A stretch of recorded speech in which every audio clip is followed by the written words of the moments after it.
Bonjour à tous, aujourd'hui je vous fais une vidéo sur la voyance puisque ces derniers temps il y a beaucoup de personnes qui me demandent des choses sur la voyance et puis notamment si le fait de tirer des cartes ne comporte pas de risque.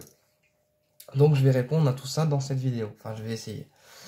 Donc déjà dans la voyance, quand on pratique les arts divinatoires pour la première fois, je vous conseille d'acheter un jeu de cartes déjà qui vous attire en fait, qui vous parle tant par le dessin, les illustrations que le texte. Voilà. Mais déjà, il faut qu'il y ait une connexion énergétique entre vous et votre jeu. D'accord? Ensuite, une fois que vous avez acheté votre jeu, naturellement, vous le purifiez, vous le nettoyez, et ensuite, vous allez apprendre à l'utiliser. Donc, parmi les tirages qu'on fait quand on débute en voyance, il existe un tirage à 3 cartes. Donc, passé, présent, futur. Ça, c'est le tirage de base. D'accord?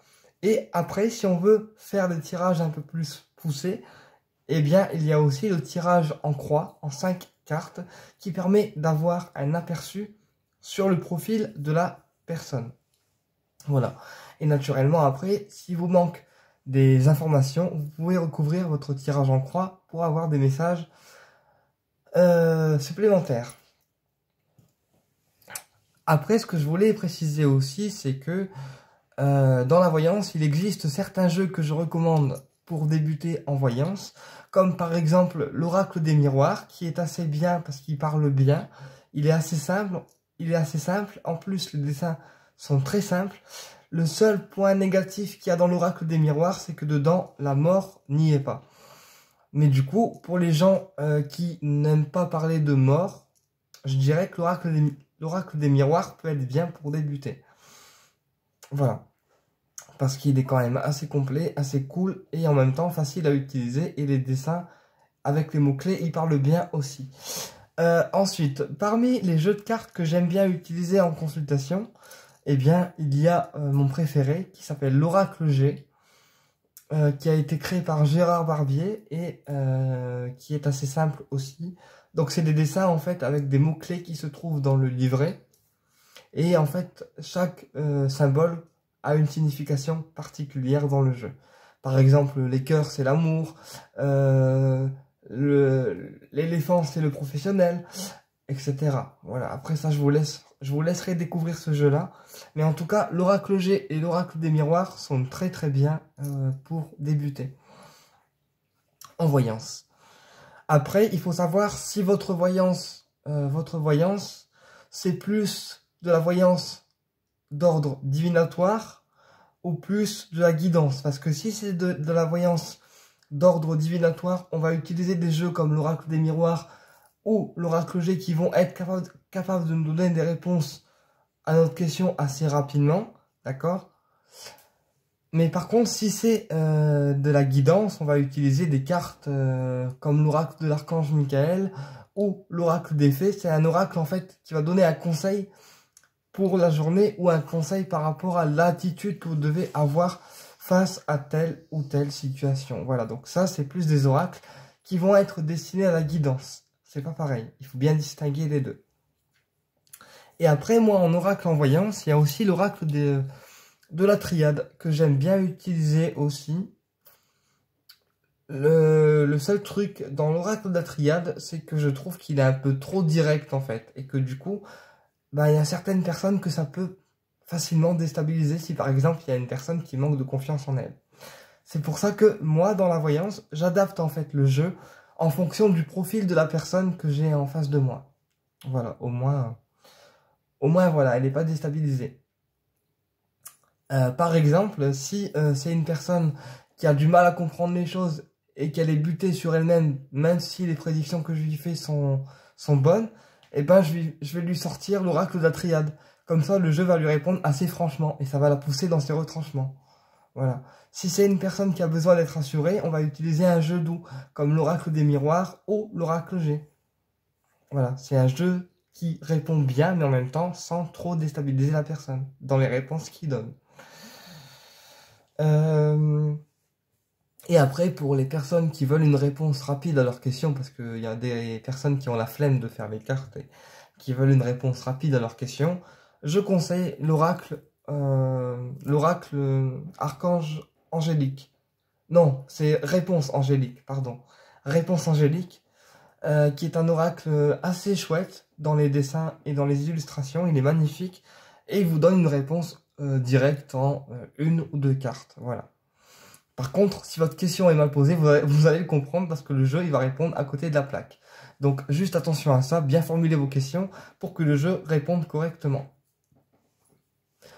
Alors, maintenant on passe, est-ce qu'il y a des dangers quand on tire les cartes? D'accord? Donc on passe à un autre sujet. Alors, je vois pas forcément de danger quand on tire les cartes, d'accord? Sauf si la personne en face de vous est polluée par des entités. Là, ça peut potentiellement ouvrir des vortex. Parce qu'en fait, si la personne est polluée par des entités quand elle est en face de vous, et ben là, ça peut ouvrir des choses pas très cool. Parce qu'en fait, vous êtes lumière, d'accord? Et l'entité qui sera sur la personne, elle va se sentir mal en face de vous. Et donc, elle va faire venir toutes ses petites copines grâce à des jolis vortex. Et donc là, il faudra faire un nettoyage énergétique avant la consultation sur la personne et après la consultation pour être sûr que la personne et vous et l'environnement soient nettoyés. Voilà. Moi, il m'arrive d'être en voyance et de pratiquer un dégagement avant sur la personne pour la dépolluer et puis faire en sorte que la voyance se fasse correctement sans forcément d'embûches par telle ou telle entité ou par telle pollution. Voilà, je le dis. Mais sinon, non, il n'y a pas forcément de danger dans la pratique des cartes. Si on maîtrise bien son jeu et qu'on a un minimum de connaissances dans le domaine ésotérique, il n'y a pas forcément de danger. Par contre, je vais répondre aussi à une question parce qu'il y a beaucoup de monde qui me disent « Oui, mais les cartes, ce sont de simples jeux de cartes. » Bah là, non. En fait, les cartes ne sont pas de simples jeux de cartes et si on les utilise mal, si on les maîtrise mal, on peut très vite se choper des pollutions pas très cool sur nous. Donc, les cartes ne sont pas un simple jeu de cartes, d'accord? C'est pas à prendre à la légère non plus. Parce que ça ouvre des portes, voilà, s'il est mal utilisé, mal maîtrisé, mal nettoyé, mal purifié, etc. Là, on peut ouvrir des choses. Mais tant qu'on pratique la voyance dans les règles, il n'y a pas vraiment de danger approprié. Enfin, pas vraiment de danger vital. Le seul truc que je vous conseille quand vous commencez une voyance sur quelqu'un, ou même à distance ou autre, c'est d'avoir toujours un cristal de roche près de vous et de l'ensemble protecteur, comme la sauce blanche, le sang de dragon, l'archange Michael en encens, c'est pas mal, voilà. Ou encore les rois mages, voilà. Ou encore du Saint-Georges. Ça, c'est pas mal non plus. Ça repousse en fait tout ce qui pourrait entraver la consultation. Voilà, je pense avoir répondu à toutes les questions possibles et imaginables. Oui, après, il y a aussi des dérivés en voyance.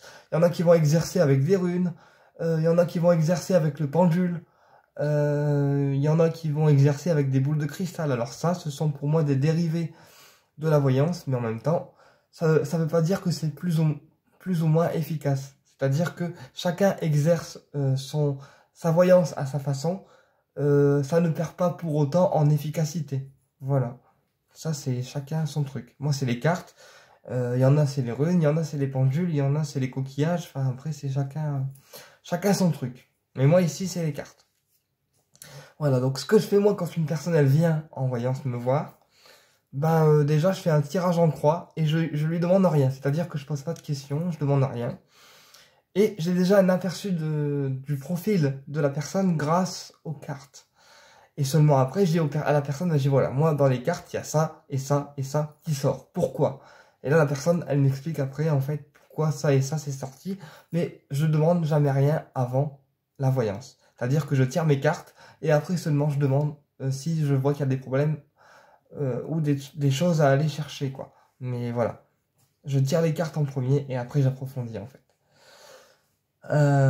Parce que en tant que voyant et médium, on doit jamais demander en fait à la personne, oui, je vois ça, t'es sûr, est-ce que c'est ça, est-ce que c'est pas ça? Non, vous faites vos cartes, d'accord? Vous faites vos cartes, votre tirage de cartes, la voyance comme elle doit être faite, mais vous devez jamais demander ou forcer la personne à vous dire des choses. Le voyant, Le voyant dans l'histoire, c'est vous, d'accord? Donc si la personne, elle vient vous voir, c'est à vous d'apporter les réponses et c'est pas l'inverse qui doit se produire. Voilà. Mais le seul vraiment livre, le seul livre de votre âme dans lequel j'arrive à lire, eh bien en fait le meilleur support, c'est tout simplement vous. Parce que chaque réponse, vous les avez en vous. Je suis juste là pour confirmer avec mes cartes et mes ressentis et mes flashs. Voilà. J'en profite aussi pour faire un petit peu de pub à une chaîne YouTube qui s'appelle Marie-Hélène X Harker. Ce sont des enquêteurs paranormaux et Marie-Hélène qui est ma formatrice. Voilà, ils font des vidéos paranormales sur différents sujets, dont le bas astral, la voyance, etc. Et encore, il y en a encore qui doivent arriver. Donc allez-y, abonnez-vous, commentez. La chaîne c'est Marie-Hélène Vaillant X Harker. Donc bah allez-y, moi je suis abonné, hein. Je suis abonné et je regarde tous les épisodes. Donc allez-y, ça vaut le détour. Et en plus les sujets sont quand même variés. Et puis Marie-Hélène et Harker sont quand même des gens de confiance à qui je fais une confiance totale. D'ailleurs j'ai fait une vidéo avec eux, c'était super cool. Mais voilà, c'était à la base une vidéo sur la voyance. Du coup j'espère qu'elle vous a appris des trucs. Et que ben voilà, c'est un partage de plus. Du coup, je vous embrasse. Si vous avez des suggestions de vidéos à faire ou des sujets à aborder, dites-le moi en commentaire et puis je ferai une vidéo en fonction des demandes qui me sont faites. La prochaine vidéo, je pense que ça sera sur les arnaques de la voyance, je pense. Et comme ça avertira les gens aussi de là où il faut pas aller. Mais voilà. Après, c'est à vous aussi de me dire quel thème vous voulez que j'aborde. Je vous embrasse et je vous dis à très bientôt pour une prochaine vidéo.